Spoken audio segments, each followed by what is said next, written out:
There's no MK that is going to reduce us. No. It will reduce us amongst tribalists, not amongst the progressive South Africans. There's no MK that can reduce us. There's no MK that can replace us ideologically, politically, and otherwise. You saw yesterday in Parliament a mess in action. That's what you elected South Africa. A mess. You are asked twice, I'm voting in support. I'm not sure if that chairperson is not MK inside or something. The NC must investigate that guy. Because he says, then they say we're in support. Then we pass. He goes back and says, hey, he thinks we're fools. He's playing a trick. He says, you said, how many are you? They said, no, 51. He said, okay, just start it afresh so that we can hear you. He's giving a chance again to correct herself. She says, we vote in support. Then we pass. We go. He closes the voting. That caucus almost collapsed yesterday of MK. Almost. Then they raised their hands. He says, what are you saying? No, we didn't understand. We didn't understand. You elect people who don't understand. We didn't understand. We're actually voting against. Hey. And the guy, Frolic, allows that. It's not principled. Once the voting is closed, it's done. It's done. He says, those who want to vote against their party line, raise your hands. Those who want to vote for the party line, raise your hand. Against the party line, vote, raise your hand twice. Then the third time he says, voting is closed. Look at that. They still don't correct themselves around that time. And then he gives them a special dispensation to correct. That's unprincipled. He's undermining the decorum and the integrity of that process. So I'm just saying to you, MK will never reduce us in numbers anywhere else, including in thinking. We are very effective opposition here in Parliament. When the TG started going for each and every vote like the way she was going, she behaved like she's not a leader and threw a twice. It's not because she was making a mistake. She was like, TG said we are going against, calling for a division. Then Angala. She threw a twice. And then when they said to her, yeah, what are you saying? She thought, if I say I'm voting against, it means I'm supporting this one. I'm not going to do that. And that issue was actually far much bigger than the emotions. She couldn't put the emotions aside and have to accept. We have never done that. When they object and call for division, we support them. We don't throw our toys and say, no, why do they go before us? No. And the chairperson clarified it there, that we take whoever comes first. So, the growth of the EFF is very clear. Why is this MK going to reduce us? Because I was in dating in Seshiu. I didn't find MK. South Africa is not KwaZulu-Natal. I think you're making a mistake. South Africa is not KwaZulu-Natal. We exist in South Africa. This is the only province who have never celebrated our anniversary in 12 years. Why? We're always told that the season is not good. It's raining season. That's why we did the dome.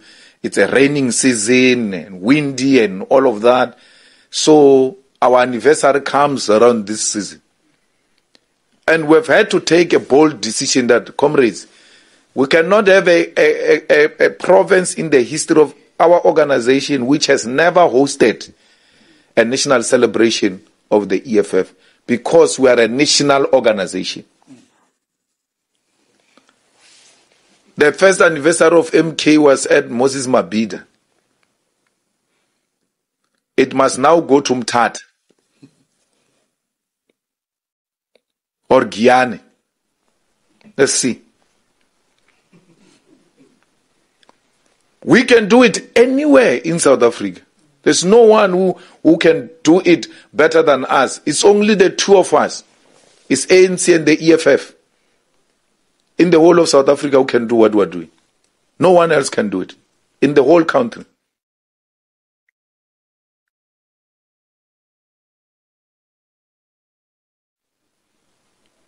Well, higher education, Shema, it's so painful, man.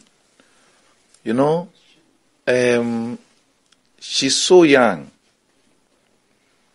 She still has a chance to come back. I've seen people get demoted politically, and then they go rework on themselves, and then they come back. The first thing she must do is to stop chewing a gum in a meeting.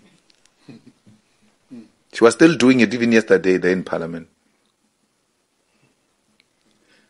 The second thing is she must be humble and know that she doesn't know, and be prepared to be guided and be advised by proper people. Because only a person who doesn't know how government works would have advised her to do the things she did. You make a terrible mistake, you lie about people, including that character of senior council that he was chairing, Mutau. And Mutau comes and says, who? Me? I've never done that. And all of that. Now you get a second chance to go to a committee to now present, yourself in a different way and acknowledge your mistakes and say, no, this and that happened and all of that. No, she doesn't. She leaves the committee, she goes to a GBV program of a TVET college, when the TVET colleges are a responsibility of a deputy minister who couldn't go to the TVET because there was a committee of parliament here. Someone from the streets is misleading her. She's listening to someone who has no idea what we are dealing with here. There are certain things you don't do here in Parliament. And she should have known that. And you respond to your own chairperson, the chairperson from the same party with you, in a manner you are doing. I mean, you should be collegial with the chairperson. You should know that if anything, my protection is going to come from here. You attack a place where your protection must come from. Google it. Google. What's that? That was childish. Extremely girlish. Childish. She was not ready to be a minister. It's not too late. She must go back to the branch and learn and come back this way. She must, Budimaname, must never trust that DG. As a man, there's a big problem there. That DG is the one who misled them. He worked with Blade, that DG.